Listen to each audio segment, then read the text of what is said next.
And I'm back. Considering I just put out a video about why I quit diving after being a scuba diving instructor for 8 years, it feels really soon to be making this video. Dive instructor trial day time. I made a video about how I quit diving, and today is my first day of the trial as a scuba diving instructor here in Ailey Beach, so. The trial is with the Explore group based in Hamilton Island. They have several boats with snorkeling and diving. The day starts by arriving in Hamilton Island, making sure all the paperwork is done, and briefing the divers on the day. We ensure all the dive gear is ready and the divers are ready for their adventure. When I'm the only diving instructor, I never bring my GoPro since my focus is 100% on my students. However, since I was a second diving instructor, I brought the camera to show some behind the scenes footage to you guys. I mean, look at this cute little shark. We did a 6-meter dive in the morning with the DSDs and then a slightly deeper 14-meter dive with certified divers in the afternoon. After the dive, we do a debrief and wash all of the dive gear before heading back to Hamilton Island. Since it was my first day, I got briefed on the safety features of the boat and just helped out wherever I could. I think it went pretty well. So, just quickly, you guys know if you've been following me, I've moved quite a bit. I've lived in Cambodia, Greece, Comoros, Gold Coast, Cairns, and then Karatha, Murumba, now to Ailey Beach, and I'm about to move again just in the last 5 or 6 years.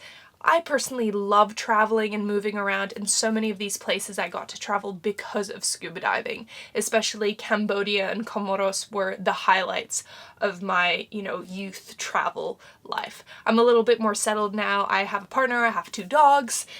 A little bit less inclined to just go off and work as a diving instructor wherever. So now I've been kind of following my partner's career wherever he was and living the more real life, getting that real job where I'm a high school teacher. So you guys also know I teach physics and science and math. But I moved to Ailey Beach, which is one of the most incredible places in the world, in the Whitsundays area.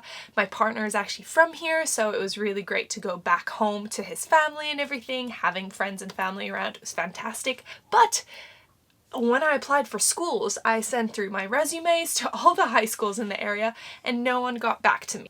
After a couple months of working on my businesses, I own a dog brand which features eco-friendly dog products as well as a ocean apparel brand. So check those out if you want to support me in my journey. I decided to ask one of my friends, hey, you said you needed some help on the boats. Would you need me to come work there as a diving instructor? And she said yes. So I had my first trial with Explore. I filmed some of the footage for you guys.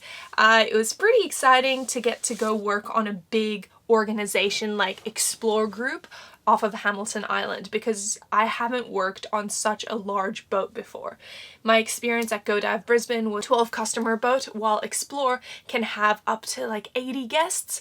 There's only 10 to 12 divers maximum, so I'm still kind of focused on the smaller subset of the bigger group, but there are so many snorkelers, there are so many staff, it's just a much more complex operation. So training to be a diving instructor usually encompasses kind of being honest, telling them how much experience have you had in different areas, and then you'd go out on the boat with them and just follow around the instructor or whoever the main person training you that day is. So the first day I was following around 2 instructors who were doing a Discover Scuba Dive course and then a certified diver group. So in Explore, they never allow any certified divers to dive without a guide. So I hopped in and helped with the guiding of that, or I was one of the customers at that point because I had never dived those spots. So that was the first day. I can tell you guys all about what it's like a day on the boat if you would like. The day starts at around 6:30 a.m. when you catch the boat from Chute Harbour to Hamilton Island. Once at Hamilton Island, day in the life of a scuba diving instructor on the Great Barrier Reef off of Ailey Beach, Queensland. The first thing I do is make sure all the paperwork's sorted, double check all of our medical gear such as our O2 tanks, and then set up gear for all of our students. Once the key things have been completed, I finish off my coffee and get excited for the day. We plan where we're going to do our dive spots, we always head to Bait Reef, and we check the currents and tides to see the best spots to dive. I was so excited to have my made for it new one piece, which is perfect for this temperature. It's about 28 degrees in the water, and the turtles were out, the trevallies were out, and the Nemos, of course. Hello! On the way back, we fill out dive log, get overwhelmed by the heat, and then head back to mainland. Of course, the best part of the job is the colleagues and friends you make along the way. If it's a beautiful day or under 15 knots, you head out to Bait Reef, which is about an hour and a half, 2 hour boat ride out. Typically, it hasn't been too rough. There's been a couple days where it's been quite choppy and some people get sick, but overall, the skippers really make sure to pick the best angle to reach it to minimize the rocking, and they go on days where it's not too rough. We head out there, and then the dive supervisor, which I also trained for. Day 3 of training with the Explore group in the Whitsundays. Today's training was to be a dive supervisor, which means I stay dry but make... The day starts with checking paperwork and then picking out a dive site. Again, since I was training, I wasn't actually the main lookout, I was the second lookout, and that's why I got some footage. As lookouts, it's our job to make sure we see the bubbles, so we're following the divers so we know when we need to pick them up. We also ensure everyone's back on board between the dives and at the end of the day.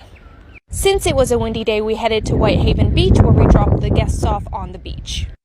I got some tender training, and then we headed back to Hamilton Island. I made sure to stay hydrated, helped clean and hang up the dive gear, double-checked all the paperwork before getting off the boat, and then filled up the scuba tanks. And that's day 3 of training done. So I have been working at Explore officially for a week. It's been a great week. Got to do 3 different jobs. Had so much fun. Everyone here is amazing so far.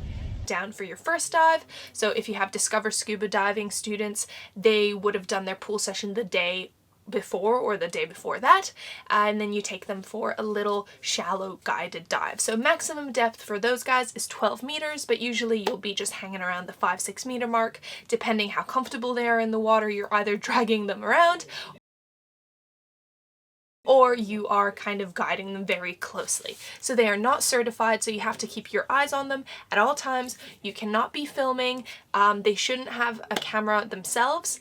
I got a little bit of footage of me with some other dive guiding situations, but that's because I wasn't the guide. So I want you guys to just know that if I'm ever teaching, I definitely don't have a GoPro, so that's not any of the footage I ever show you guys. I try very hard to lead by example and to do the right thing and to check all the PADI rules, not only to, you know, make sure I don't get any comments on YouTube, but also because I want to make sure that we're all being as safe as possible, and I'm only showing you guys the safest and best way to do any of the dive guiding or teaching diving. Then we hop out, have a surface level. Very lucky to have a compressor and compressor banks on board.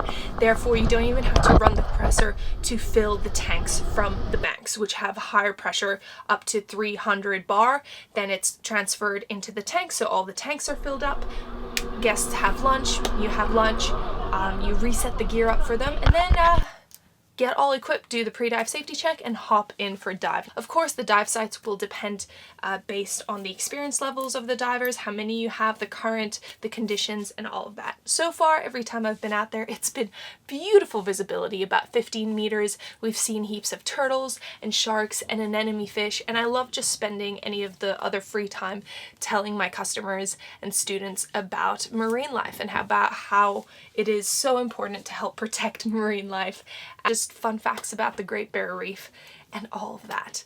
I'm more than happy to give you guys a spiel if you're ever interested. I have my whole like coral theory background. I've been thinking of actually doing a whole series about marine, so let me know if that's something you'd be interested in. After the second dive, the customers are free to go. This is when they go have their drinks, they go have their afternoon tea.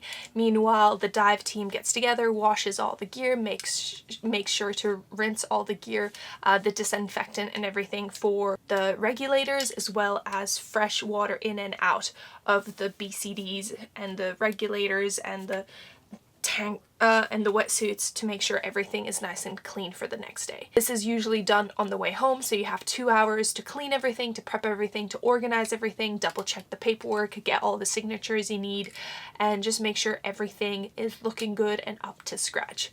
Once we arrive back on Hamilton Island, say goodbye to our guests, hang up the dive gear, and then clean the boat. So these boats are enormous, and it's a huge operation to make sure that they stay clean and presentable for customers. There's also dinner cruises that run on the same boat as does the day Reef trip.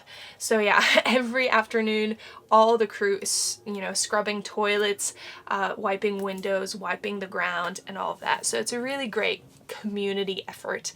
And on that note, I'm gonna go. If you guys have any questions, or if you want to come diving with me, I'm now at Explore Group off Hamilton Island. I'd love to see you there.